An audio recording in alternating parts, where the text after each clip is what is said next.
Pointing your attention to Schoology because we do have the pieces up there for you. Tomorrow is when I'm looking for the practice questions for Chapter 12. Monday for Chapter 13.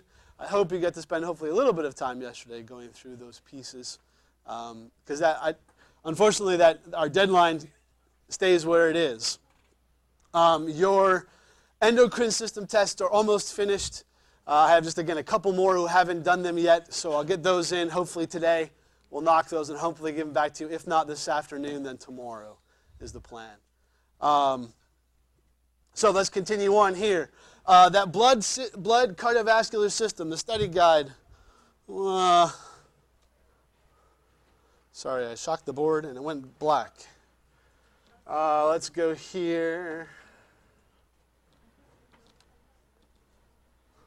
Just so you can see it. Oh, I really need your attention, guys. Showing you that as far as the blood stuff goes, what is here on this document is what I want you to know. The percents, the definitions, as far as those guys, that's what I'm looking for, okay? The other two pieces, which we're actually not going to do today, we're going to move on to the heart today, is talking about the last two sections of Chapter 12, which dealt with two pieces. Number one, how blood clots, right? This hematostasis, right? Hemostasis, basically blood balance, right? And how that works, and the three kind of pieces. We'll talk briefly about this, probably if not this afternoon, then tomorrow. But just so you know that's there. The second piece is also about the ABO and the RH blood groups, what causes them, right? Like how they work, and why is it important. Two short answer questions. Are you comfortable with that on an assessment? Those two on the bottom there for Chapter 12. So again, not humongous details, but understanding why they are important. Your question about plasma, do you have to be typed for plasma? You do. It does make a difference. Okay, so let's talk about the heart and the circulation in general. If you were to go into your textbook, this diagram, hold on, is there on page 352. That was right there. If I just looked, I was looking here. Sorry. Page 352. And this is what I want to spend some time with today. Please, not here, but yes, yes, yes. All right, so if I were to ask you main purpose, what's the main point of the cardiovascular system? Pump blood, transport materials. I would agree with both of those pieces. And so what this is showing you in one picture is here's the whole system. Here's the whole loop that this is being pumped through. If we start in the heart, where is the blood pumped first? To the lungs. Why? To get oxygen in, and what else? To get the waste product, carbon dioxide, out, right? From the lungs, where does it go then? To the body? No, back to the heart. I'm going to talk much more detail. I'm just giving you general here. From the lungs back to the heart. And then from the heart, where? To the body. And it kind of goes two different directions. It's good. Just look at the diagram. It kind of goes two different directions. Because again, the heart's right kind of in the middle of your body, right? So a good portion of that blood goes up directly to your brain. Because your brain uses the most blood out of any other organ in your body. And the rest of it gets pumped to your body. To every single living cell in your entire body. Has some connection back to the heart, right? It takes that oxygenated blood to the brain, to the body. In the process of going there, or once it gets to those target cells, it loses that oxygen and gains back in the carbon dioxide and the wastes. And then takes it back to the heart, and we start the process all over again. Does that make sense? And this is just a circular system that literally happens every time your heart is pumping. For somebody your age, about every About 60 times a minute is about what you all average. A little bit less, a little bit more, just depends on what's going on. But that's a good, solid number for you guys. Okay? And you can feel it, right? Lots of places you can take your pulse. Here in your neck, right next to your Adam's apple here, right next to there. You can feel it. Don't push too hard, but you can feel it there. On your wrist, there's a nice place, again, just, if I'm on the very outside lateral edge, moving just medially, you should be able to find there's a couple of arteries right there, actually. Lots of different places, but those are kind of your two main areas. Sure, right. Yeah, definitely. Because those are easily accessible places. There's lots of other places you can feel. Any place where an artery is close enough to the surface, which is an awful lot of places, in your arms, in your underarm, in your groin area, in the back of your leg, your knee, the top of your foot. There's tons of areas. Yeah. But it would be kind of strange for the doctors to, let me feel behind your knee. Wait, what? Okay. So let's roll through this process. Because as we do this, I want you to see some specific structures of the heart. So I'm kind of combining this diagram along with, it's kind of a better view. I think it's there. That's the one I want. On page 358 gives you the outside view. On page 355 gives you the inside view of the heart. Okay? So I'm kind of combining a couple of things together in today's class. So you can see, because as you see on your study guide, one of the questions I'm going to ask you is, you are a little piece of blood, a little drop of blood. And I want you to follow your path, starting off in this right atrium. I want you to follow your path through the whole body and back to the right atrium, through the major organs, through the major, blood vessels, through the major places it goes. Does that make sense? All right, so let's begin. Your heart, are you comfortable, is divided into quarters? Okay, like a pie. Let's cut into 4 pieces, right? You have to understand that this is the right and this is the left.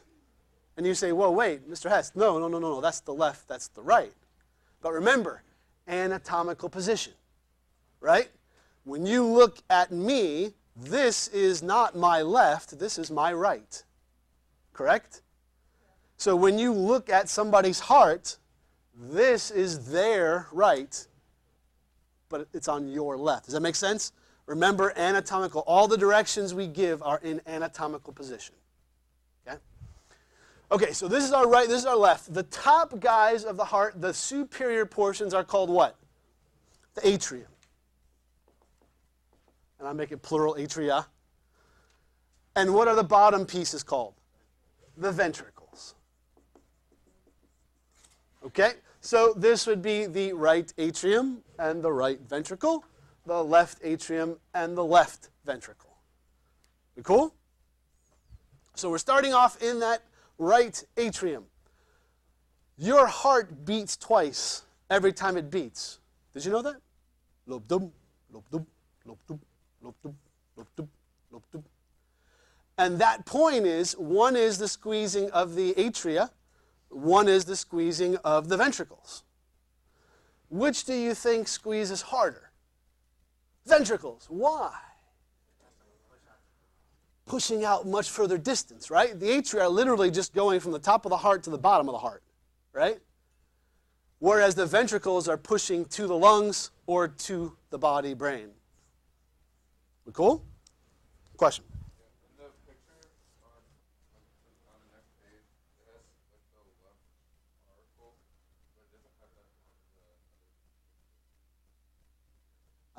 I'm not sure what you're speaking about, my friend.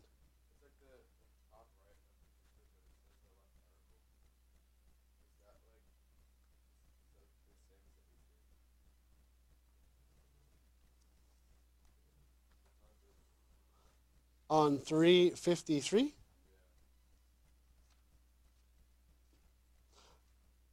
So the articles are outside portions. We're looking more on the inside pieces. If you look there on page 355, you'll see a better look at what we're talking about. So we're in this right atrium. And the right atrium is like the collecting place. So all the blood has come back in from going to the brain and to the body and collecting back in the right atrium. Okay? That first lub dub, that's the heart beating, right? That's what they call it. The first one's a lub, the last one's a dub. I didn't make it up, that's what it sounds like. The lub squeezes from the atrium, right atrium, down into the right ventricle. So if we were kind of keeping a list here, I'm going to run out of room if I do it this way, so let me erase this here. We are from the right atrium. We are going through the valve that is the division between the atrium and ventricle. What do we call that valve? The tricuspid valve. What does tri mean? The tricuspid valve. So tri is 3. If you look over on page 355, you will see a picture that shows you why they call it the tricuspid valve. Because it actually has 3 little flaps to it. Now, what are the points of these little flaps? Let's see, I'll show you the picture here. I think this is the one. Well, that's not the same picture I was looking for. That's the one I want. So here's our tricuspid valve right here. Can you see that there are 3 flaps there? What's the point of having that valve? Can anybody answer me that question? Just so you can learn it, the name, right? Of course, definitely. No. Why? What do you think, Rachel? So therefore, when the ventricles squeeze, the blood doesn't just shoot back up into the artery, the atrium. It gets pushed out into the arteries. Does that make sense? These are one-way valves. It will allow blood to come from the atria down into the ventricles, but it won't allow blood to go back up. Does that make sense? And all of these main vessels in the heart have these valves, so that way blood will only flow one direction. Does anybody know what happens if your blood goes the opposite direction? Do you know what we call that? Because it happens. It's not a blood clot or cardiac arrest. It's good questions. A heart murmur. Does anybody have a heart murmur? I was going to say that? Yeah, my wife has one. Yeah, in her mitral valve, which is on the other side. What it means is that either there's been some sort of damage to that valve, maybe congenitally you were born with that valve not closing all the way, and so a little bit of the blood gets pushed back up into the atrium when the ventricle contracts. As long as it's not too bad, you can live with it. It's no big deal. If it's large enough that a good bit of blood is pushed back up, are you comfortable then you're not getting enough blood to go elsewhere? Right? It's just being like basically squeezed back and forth in the heart, and that's not going to do your body any good. Does that make sense? Cool. Somebody had a hand up, but I think I answered the question. Good? Yes? Wait, so how does it go from the left atrium to the tricuspid valve? Those are like 2 separate sides of the heart. We're starting on the right atrium. Oh, I thought you said left. Oh, okay. Yep. Right atrium through the tricuspid into the right. Into the right ventricle. We cool? Okay, from that right ventricle, where's it going next? In the big picture, we want to go from now this right ventricle to where? To the lungs, okay? There's a vessel that will take it from the heart to the lungs. What's the name of that blood vessel? The first piece is called the pulmonary. Yeah, I think they're looking for pulmonary trunk here. At least that's what I was expecting it to be. but I don't think it's labeled very well on that picture.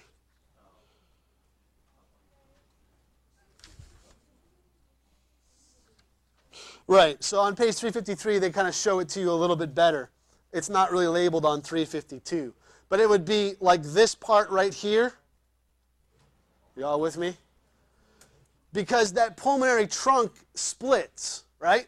To go one to the left lung, one to the right lung. But before it gets into that trunk, it has to go through that pulmonary valve.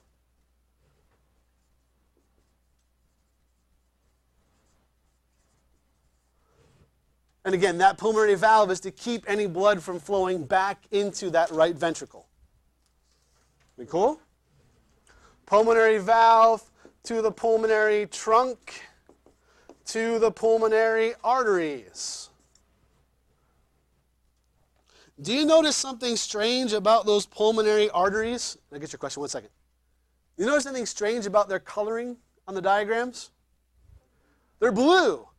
What color are arteries normally? Red. What does that signify, the red or the blue? The amount of oxygen. Does this blood going through the pulmonary arteries have any oxygen in it? It doesn't, right? This is the used blood, right? So this is the only time in the whole body when we have arteries that are carrying blood with no oxygen. And that's because arteries means things going away from the heart, and veins means things going towards the heart. Does that make sense? Your question?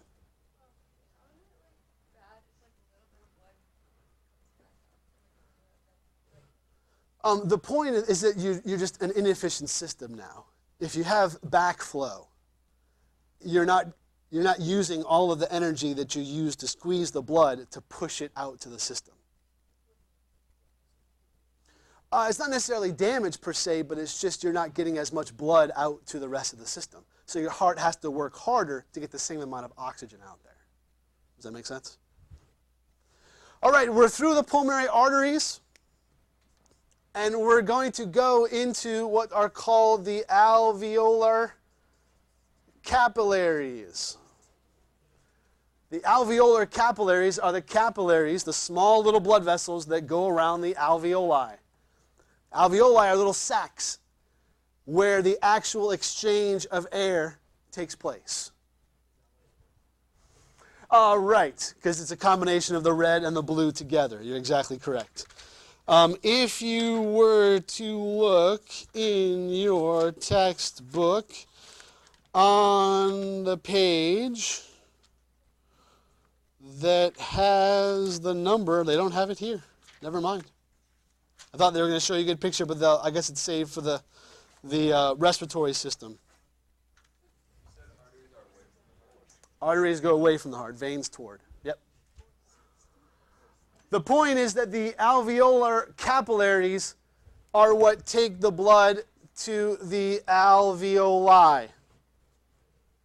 And those are the actual little sacs where the air exchange is being made. Are y'all with me? Okay, from there, we're going to go into the pulmonary veins. Notice, by the way, those are the red ones, the two little reds that are coming from the lungs back toward the heart. And again, is our first time, or the only place in the body where you have a vein that is colored red. Because now this is oxygenated blood, right? From the pulmonary veins, where does it go to? The left atrium. The left atrium. When that left atrium contracts, what's the valve it's going to go through? The mitral valve. The mitral valve. It's also called the bicuspid, bi meaning two, but mitral you'll hear more often. That's just a very common name for that guy. Through the mitral valve, and then where's it going to go next? To the left ventricle. We're cool so far. Again, lub-dub, lub-dub. The lub squeezing atrium down into the ventricles, The dub squeezing the ventricles out to the lungs first, then back to that left atrium now. Lub down to the left ventricle, and the dub squeezing from that left ventricle into what vessel? The aorta. Okay? Our aorta is the main vessel that leaves from the heart, carrying that oxygenated blood to the body. We cool? What's the valve that would be keeping that aortic blood from coming back into the left ventricle? The aortic valve. Into the aorta. And from there is where you get the split, where it goes up to the brain. Almost immediately, you get those vessels coming off. The three little vessels that go up there, up, and then one, or two going up and one going down. Yes, ma'am.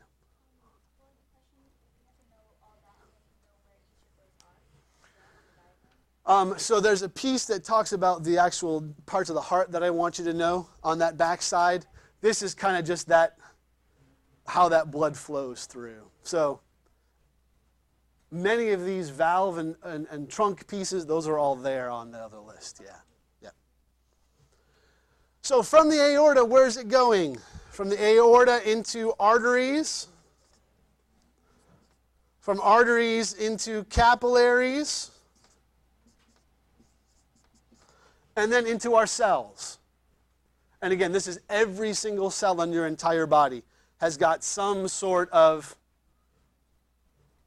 blood supply to it. There's nothing that goes without blood.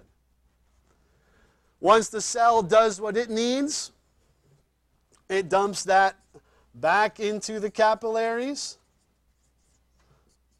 into the venules, which are little tiny veins, into the veins. Almost there. I thought I had enough room, but I don't. And the main piece, the place where all of the veins empty back into, is what we call, and you can see it on your picture there, the superior and the inferior vena cava. So these are the two big veins that are on that right side of the heart, left side of the picture, right? That are bringing the blood flow back to the heart. And where do the inferior and superior vena cava, where do they dump the blood into? Into that right atrium.